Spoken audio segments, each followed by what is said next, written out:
Bonjour et bienvenue sur cette troisième et dernière partie consacrée aux fonctions de Xtool Creative Space. Donc nous allons nous attarder sur la fonction organisée. Donc nous allons prendre des formes. Ce sera plus pratique pour vous expliquer.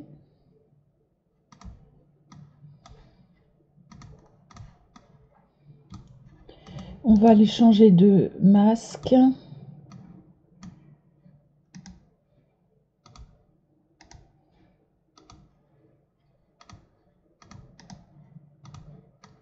Voilà, et on va graver les intérieurs, comme ça c'est plus parlant. Alors dans un premier temps,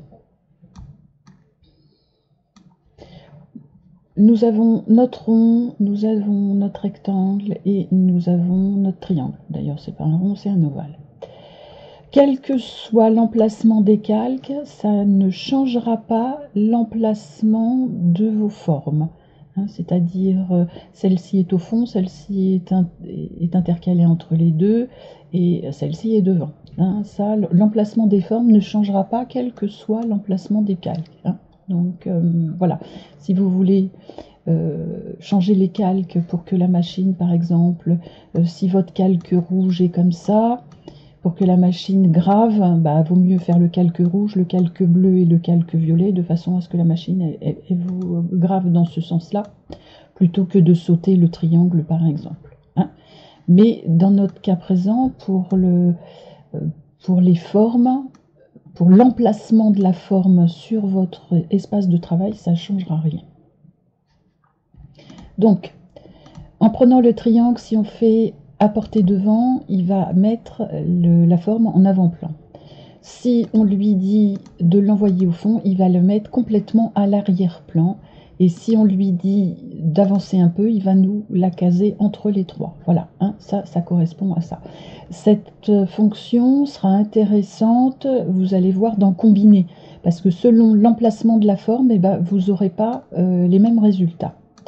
Par exemple, là, notre ovale est devant notre rectangle. Si on sélectionne les deux et qu'on fait soustraire, par exemple, il va nous soustraire notre ovale de notre triangle.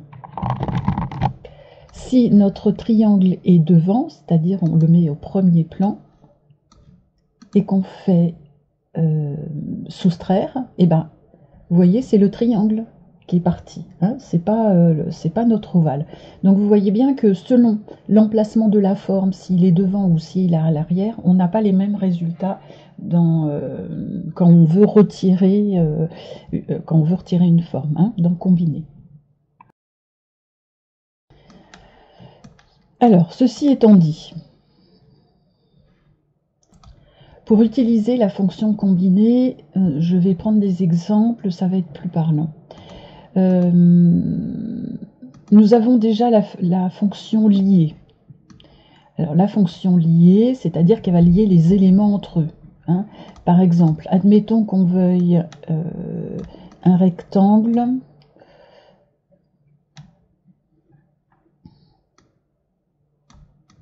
Voilà, qu'on veuille une flèche. Dans les formes on n'a pas de flèche. On va prendre les deux formes et on va les lier et on va obtenir une flèche. D'accord ? Je prends un exemple concret.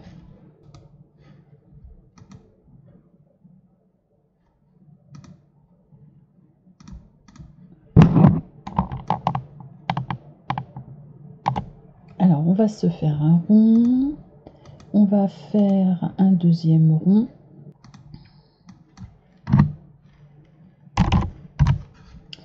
Ok, voilà. Donc, si on fait ça, on va se le mettre en orange puisqu'on ne l'a pas, et on va se mettre en vert puisqu'on ne l'a pas. Si on fait graver, on s'aperçoit que on a un rond donc complètement vert qu'on va mettre au fond, et ici on a un rond, si on fait en gravé, il est orange. D'accord ?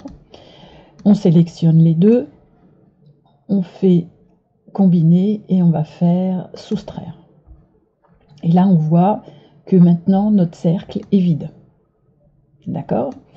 Si on veut par exemple, alors ça c'était pour la fonction soustraire, si on veut par exemple insérer un rectangle entre les deux, qu'on va passer dans une autre couleur pour bien vous montrer, et qu'on fait par exemple lier, voilà, hein, ça nous lie l'ensemble, d'accord? On pourrait mettre maintenant du texte, qu'on va remettre en orange, qu'on aurait envie. Alors là on aurait plusieurs solutions, hein. On pourrait soit le graver, soit retirer l'intérieur des lettres, par exemple. Dans ce cas-là, on sélectionne les deux et on fait soustraire. Et là, si on fait graver, on aurait notre découpe, hein, puisque je l'ai mis juste pour en graver pour vous montrer un petit peu, mais on aurait notre découpe de notre cercle à l'intérieur. Ici, cette partie serait découpée, cette partie serait découpée, et le hello serait aussi découpé. Hein, vous voyez à quoi servent les fonctions lier et puis soustraire. J'avais fait 2 vidéos, je vous mettrai les liens dans la barre de cette vidéo en haut à droite pour vous montrer un petit peu les utilisations qu'on peut en faire. Donc là, on a vu les fonctions donc soustraire et lier. Alors, si je fais lier au chevauchement ou soustraire au chevauchement, il va nous lier ou nous soustraire à notre chevauchement. Alors, je vous explique, parce que ce n'est pas quelque chose de simple. Par exemple, on fait ça. On sélectionne les deux, et si on fait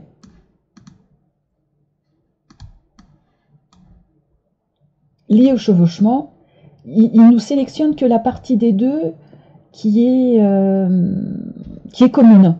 Hein. Voilà. Ça, je vais le passer devant. Ah bah, on le voit bien là. Oui, on le voit bien. Vous voyez, la partie commune aux deux, c'était cette partie-là. Donc, il va nous laisser que cette partie-là.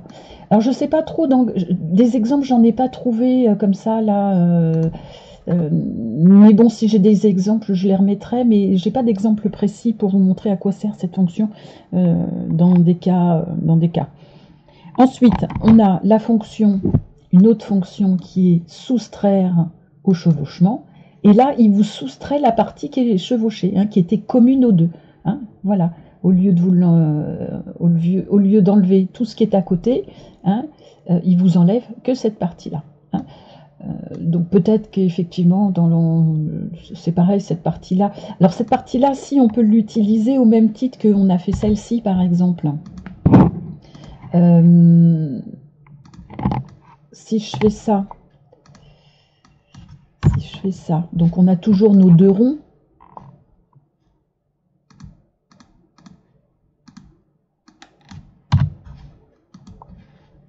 On a toujours nos deux ronds. Si on les sélectionne et qu'on fait soustraire au chevauchement, il va vous retirer la partie qui se chevauche. Hein, d'accord? Au même titre que celle-ci. Et si on avait envie de faire ça, par exemple, on pourrait tout simplement les lier. Et dans ce cas-là, vous avez vu, il vous a lié votre cercle que vous aviez. Hein? Voilà. Voilà pour ces fonctions-là. Les fonctions de cette colonne de droite. Alors, c'est simple, hein, vous avez les réglages de l'objet, c'est-à-dire que si vous voulez... si vous avez créé un objet et que vous ne voulez pas le graver ni le couper, etc., il faut simplement le mettre sur ignorer. Vous avez aussi la possibilité de masquer carrément le calque, pardon, de masquer le calque. Et dans ce cas-là, vous ne le voyez plus. Hein, il est juste ici. Par contre, faites attention, parce que si vous avez masqué le calque et que vous l'avez mis sur sortie, la machine va vous le couper ou vous le graver. Hein. Il faut vraiment... C'est pas parce que vous le voyez plus que la machine, elle ne le verra pas. D'ailleurs, quand vous allez faire traiter, elle apparaîtra sur votre plan. Hein. Donc faites attention, si vous voulez masquer quelque chose, hein, de bien le mettre sur ignorer pour pas que la machine en tienne compte. Voilà, bah écoutez, on a fait le tour de ces petites fonctions de Xtool Creative. Bah, je reste à l'écoute si vous aviez besoin de renseignements complémentaires, hein, des choses auxquelles j'aurais pas forcément pensé. Et puis on se dit à très bientôt pour une autre vidéo. On se retrouve très vite et si cette vidéo vous a plu, n'hésitez pas à liker et à vous abonner.